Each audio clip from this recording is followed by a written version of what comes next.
My name is Andrew Laidlaw, and I live in Kirkland, Washington, and I've been given a unique opportunity to compete in the Score Wars Galaga competition.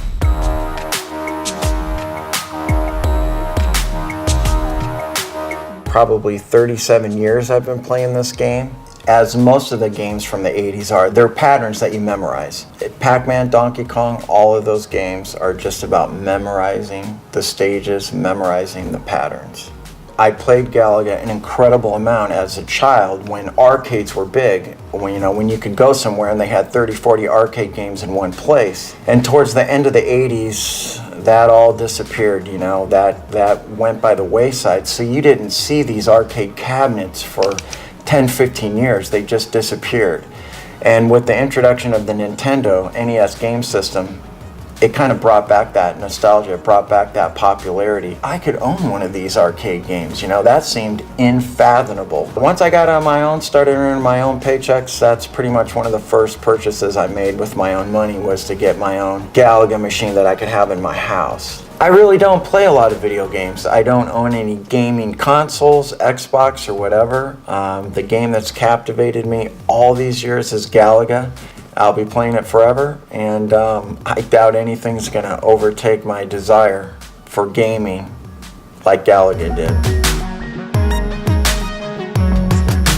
Trying to set a world record in Galaga, or having any interest in that, came from watching the movie The King of Kong. At the beginning of that movie, they tell you there's 5 video games in which you have to hold a world record if you really want it to be prestigious. And one of those is Galaga. And when I walked out of that movie, I was determined to get that world record. And the first one took about 6 months. It wasn't a short time after that Phil Day from Australia beat my record. And then it was sometime after that I took it back from him. Me and Phil get along really well. We share tips, we share strategies. I know he's coming there with every intention of winning and beating my score, and he's certainly capable of doing that.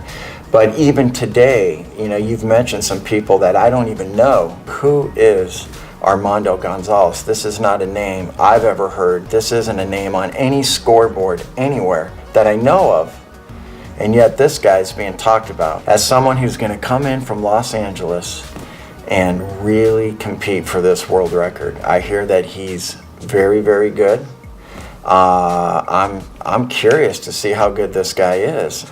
I feel like I don't know what I'm in for when I get down there. Who are the players? Who are the people? There's going to be new faces. I feel like if I won the tournament and didn't even post my best score, I'd be disappointed. So my intention is to go down there and at least win that tournament, beating my own score, or to see someone else beat that. I'd love to see someone come along and beat my score.